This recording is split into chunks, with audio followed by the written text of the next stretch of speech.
In this video, I will show you how to scale proportionally in Illustrator. We start in a new Illustrator document, and as you can see, I already have the object inserted that I am going to scale proportionally. The first thing we must do is go to the top menu of the page, and among all the options, click on Window.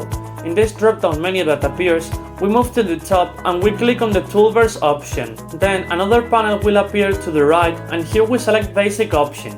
Now that this toolbar appears, we move to the top of it and we activate the regular selection tool, which you can also access by pressing the V key on your keyboard. Now we make a selection that includes the entire object, since I have it divided into layers. To ensure that the entire object is selected, we can press Ctrl A on your keyboard, and then we right click anywhere on the object. In the menu that appears, we scroll down to the group option and click on it.